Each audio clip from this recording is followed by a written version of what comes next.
Good Morning Quad Cities. Good morning and welcome. It's Thursday, August 18th. I'm Jesyka. And I'm Jonathan Ketz. Thanks for joining us. A little bit of rain this morning, especially in the Sauk Valley area. Let's get the latest check of the forecast right now with meteorologist Eric Sorensen. Hi, Eric. The massive wildfire in San Bernardino, California is still burning out of control. We have new details here on Good Morning Quad Cities. The blaze has spread across nearly 47 square miles. That's about the size of Peoria, Illinois. Authorities do not know how many homes have been destroyed, but say the number will be large. Years of droughts have left the area extremely dry, helping to spread the flames. More than 34,000 homes are under evacuation warnings.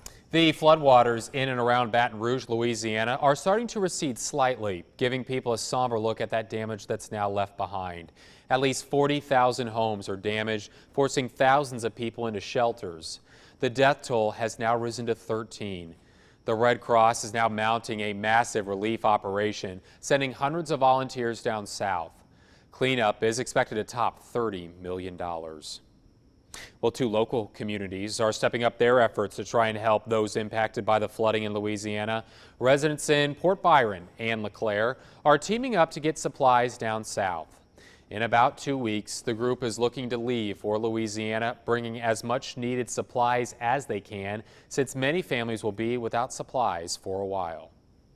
A lot of their stores are wiped out, so it takes them a week or 10 days to refill the stores, and it's just kind of a continuing process. They really stressed with us cleanup items like bleach, buckets, pails, mops, bottled water. And you can start dropping off supplies today to help the group out. There are 17 Blackhawk banks around the Quad Cities to drop off those supplies. There will also be drop-off locations at the Civic Center in LeClaire and at the Village Center in Port Byron. And a Davenport man is now facing multiple charges after a standoff with police. Police say shots were fired around 9 o'clock Tuesday night in the 300,000 block of Harrison Street. When they arrived, witnesses say there was a man firing several shots outside. He then barricaded himself inside a home, and officers tried to get him out, but he refused to leave. After several hours, police were able to get him out of the house peacefully. 29-year-old Micah Match was arrested. No word yet on when he will be in court. And Davenport city leaders are discussing consolidating the city bus transit system with Metrolink. Metrolink currently has services in the Quad Cities, and officials say one transit system would provide consistent and an easier system to understand. The consolidation would not cut down on cost, but it would help people get around easier. City leaders will talk about the possibility in next week's city council meeting. In an agreement, the Bettendorf School District will be paying its outgoing principal, Jimmy Casas, $50,000. The one-time payment will ensure Casas will not sue anyone involved or employed by the school district.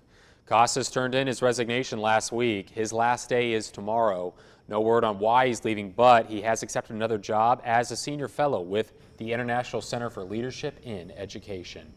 And business owners are now speaking out against a proposed sales tax hike for Rock Island County. They say it's not the answer.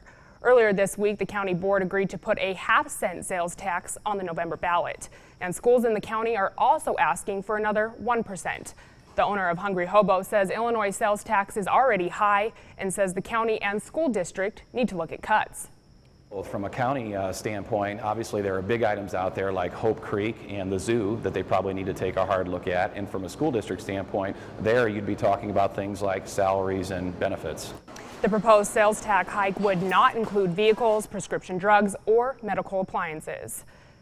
And Representative Mike Smitty will be hosting a town hall today to discuss issues facing the state of Illinois. Representative Smitty says he knows people have a lot of questions on how the state moves forward after the budget stalemate, and he says he's ready to answer those questions and address the concerns. The town hall meeting starts tonight at 6 at the Henry C. Adams Memorial Library in Prophetstown. The Quad City International Airport is getting almost $1 million for security upgrades, as the grant is through the Federal Aviation Administration. The FAA is giving the airport $900,000 for those upgrades. The FAA has also granted $2 million to the Peoria International Airport to fix parts of their facility. Almost $900,000 was granted to the Eastern Iowa Airport to expand its apron where aircrafts park.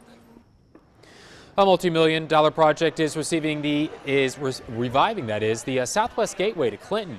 Buffalo Wild Wings will be the newest business to open there later on this month. Staffers are training this week at the new location. The restaurant is creating more than 100 part-time jobs.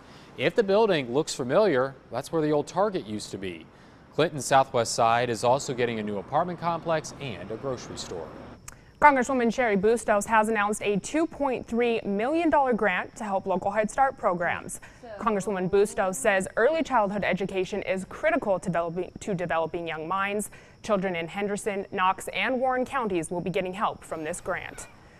More details today on Eastern Iowa Communities College new urban campus in downtown Davenport. Earlier this week, we told you about the college's plans to combine their campus into 2 abandoned banks on 3rd Street.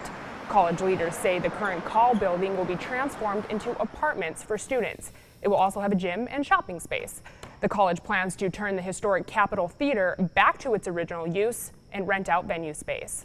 Still to come, right here on Good Morning Quad Cities, what Iowa Senator Joni Ernst is saying about regulations put on the ag industry. And quicker communication, a new type of health service being offered in the Quad Cities, and how you can get covered.